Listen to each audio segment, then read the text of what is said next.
حضرت موسیٰ کلیم اللہ علی نبینا و علیہ الصلوۃ والسلام کے دور کے اندر جادو عروج پر تھا. جادوگر تھے اور ایسے ایسے بڑے جادوگر تھے کہ پوری دنیا کے جادوگروں کا آپس میں مقابلے ہوتے تھے، ایک سے بڑھ کر ایک. تو اللہ تبارک و تعالیٰ نے اپنے نبی حضرت موسیٰ علیہ السلام کو جو معجزہ عطا فرمایا وہ یہ تھا کہ سارے کے سارے جادوگر اس کے سامنے چاروں شانے چت ہو گئے. اب وہ عصائے موسیٰ تھا. وَمَا تِلْكَ بِيَمِينِكَ يَا موسیٰ، اے موسیٰ تیرے سیدھے ہاتھ میں کیا ہے؟ قَالَ هِيَ عَصَايَ، انہوں نے کہا یہ میرا عصا ہے، میری لاٹھی ہے. أَتَوَكَّأُ عَلَيْهَا وَأَهُشُّ بِهَا عَلَى غَنَمِي وَلِيَ فِيهَا مَآرِبُ أُخْرَى. اب اس کی چیزیں، یہ میری لاٹھی خالی لاٹھی نہیں ہے، اس سے میں پتے بھی جھاڑتا ہوں، اس کو زمین پر گاڑتا ہوں، یہ درخت بن جاتا ہے. جب میں اس کو ایسے پانی کے اوپر ڈالتا ہوں تو یہ پل بن جاتا ہے. اور اسی عصا کو جب حضرت موسیٰ علیہ السلام نے جادوگروں کے سامنے ڈالا تو یہ بہت بڑا اژدہا بن گیا اور سارے سانپوں کو نگل گیا. اچھا، فرعون کے مقابلے میں جب حضرت موسیٰ علیہ السلام گئے تو چونکہ جادو عروج پر تھا، جادو کا دورہ تھا، تو فرعون دنیا بھر کے جادوگر آپ کے مقابلے میں لے کر کے آیا.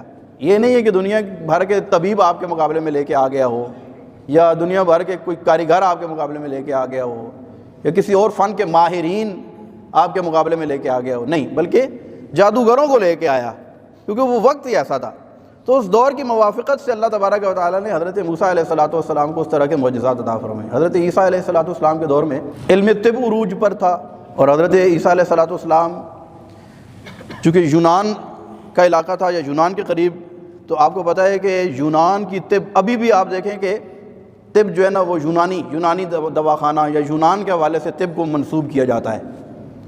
تو اس دور کی، اس علاقے کی علم طب بہت زیادہ مشہور تھا. لیکن اس دور کے اندر بھی اگرچہ کہ ان کا علم آسمانوں کو چھوتا تھا، لیکن کیا ایسا ممکن تھا کہ کوئی بچہ اندھا پیدا ہو، اس کی آنکھیں نہ ہوں، مادر ذات اندھا ہو، بلائنڈ ہو، اور وہ اس کا علاج کریں اور اس کی آنکھیں آ جائیں؟ ایسا ممکن نہیں ہے. یا کوئی بندہ مر جائے اور وہ اس کا علاج کریں، اس کو کچھ چیز سنگھائیں، اس کا کوئی آپریشن کریں یا اس کا کچھ دوائی دارو کرے تو وہ زندہ ہو جائے، ایسا ظاہر سی بات ممکن نہیں تھا.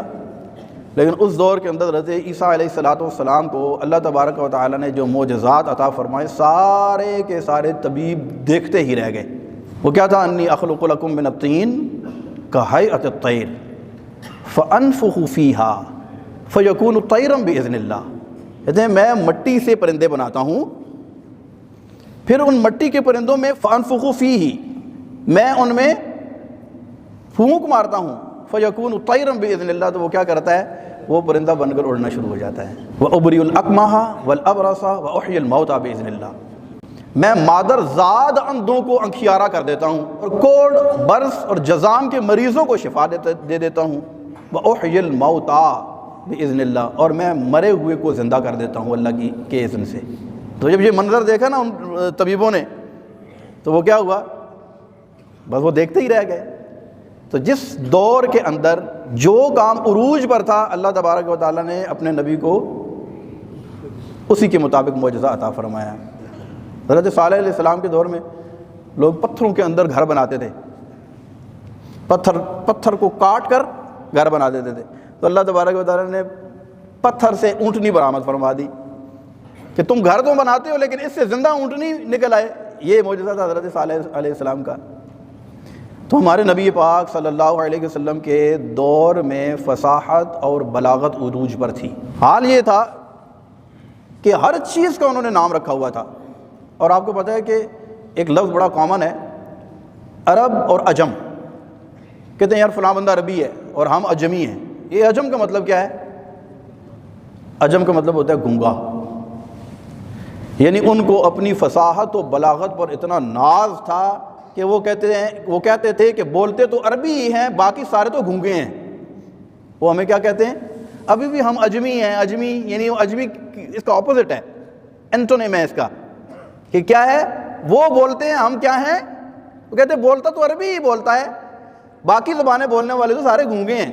کتاب میں پڑھ رہا تھا، فرانسیسی جو زبان ہے اس کے 50,000 ورڈز ہیں، اور انگلش زبان کے لگ بھگ 1,00,000 کے قریب ورڈز ہیں سارے. اچھا، انگلش کے بارے میں آپ سب لوگ پڑھے لکھے جانتے ہیں، جس انگلش کے پیچھے میں اور آپ بھاگتے ہیں نا، اور جس کو اپنی تعلیم کا معیار سمجھتے ہیں، جس کو اپنی ترقی کا عروج اور معراج سمجھتے ہیں، کہ جس کو انگلش آتی ہے وہ ہم کہتے ہیں یار یہ بڑا پڑھا لکھا بندہ ہے. اس انگلش کا اپنا کوئی رسم الخط ہی نہیں ہے. انگلش کا اپنا کوئی رسم الخط نہیں ہے.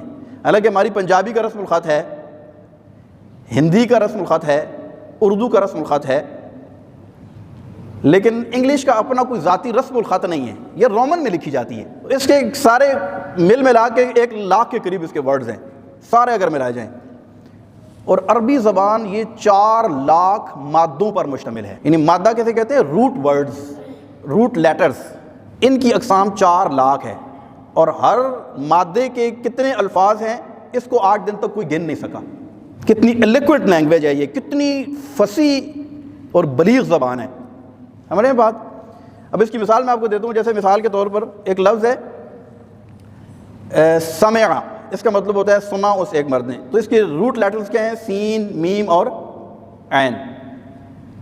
اب یہ ایک مادہ ہے نا، اس کے حروف اصلیہ انہیں کہتے ہیں، اس کے روٹ لیٹرز ہیں یہ. اس کے آگے بہت سارے الفاظ بنتے ہیں، بہت سارے ورڈز بنتے ہیں. تو اس طرح کے جو مادے ہیں نا، یہ 4,00,000 ان کی تعداد ہے. جس کے آگے کتنے ورڈز بنتے ہیں ان کو کوئی نہیں گن سکا.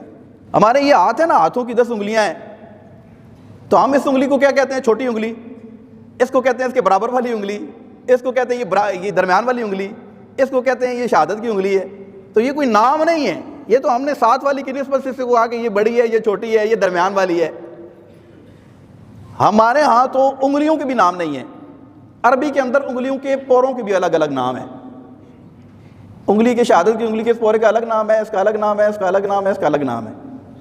یعنی کہ جہاں پر زخم لگ جائے نا، ہم یہ کہتے ہیں یار درمیان والی انگلی کے اس پورے پہ زخم لگ گیا ہے، تو وہ اس کا نام لے کر کہتے ہیں کہ اس انگلی کے اس پورے کے اوپر جس کا نام یہ ہے اس پر زخم لگا ہے. اور حال یہ تھا کہ وہ کبھی ایک چیز کا ایک نام نہیں تھا، پھر ایک چیز کے کئی نام تھے. بلکہ وہ آپس میں جب ان کا کمپٹیشن ہوتا تھا، وہ ایک سال میں ایک چیز کا جو ایک نام انہوں نے پکار دیا، سال بھر اس چیز کے لیے وہ نام یوز نہیں کریں گے پھر. یعنی یہ کہنے کا مقصد یہ ہے کہ اس دور کے اندر فصاحت اور بلاغت کا حال یہ تھا کہ عربی قصائد لکھتے تھے اور آپس میں کمپٹیشن ہوتا تھا، اور بہت زیادہ یہ فن عروج پر تھا. عین اسی وقت میں اللہ تبارک و تعالی نے اپنے نبی حضرت محمد مصطفیٰ صلی اللہ علیہ وسلم کو قرآن کی صورت میں ایسا معجزہ عطا فرمایا کہ پھر اس پر کہا گیا کہ تیرے آگے یوں ہیں دبے لچے. کسی نے بڑی پیاری بات کی کہ تیرے آگے یوں ہیں دبے لچے فصحاء عرب کے بڑے بڑے، کوئی جانے منہ میں زبان نہیں بلکہ جسم میں جان نہیں. میں نے سار تیرے کلام پر ملی یوں تو کس کو زبان نہیں. وہ سخن ہے جس میں سخن نہ ہو، وہ بیان ہے جس کا بیان نہیں. ایسا کلام عطا فرمایا اور پھر چیلنج کر دیا، فاتو بصورت من مثلہ، اگر بڑے فصیح و بلیغ ہو تم تو لے کر کے آؤ اس کے مقابلے میں. تو وہ کیا ہو گئے؟ عاجز ہو گئے. یہی قرآن پاک کی صداقت کی بہت بڑی دلیل ہے. اور قیامت تک اس چیلنج کو، اگر یہ ان کے لیے ممکن ہوتا کہ کوئی صورت بنا کے لے آتے تو پھر بدر میں تلواریں کیوں لے کے آتے؟ وہ صورت ہی بنا کے لے آتے نا. احد کے اندر کیوں وہ جنگ کرتے، لڑتے؟ حنین کے اندر کیوں گردنیں کاٹی جاتی؟ ایک سادہ سا حل تھا، قرآن کی مثل صورت لے آتے، بات ختم ہو جاتی. لیکن نہیں لے کے آئے اور نہ لے کے آ سکتے ہیں.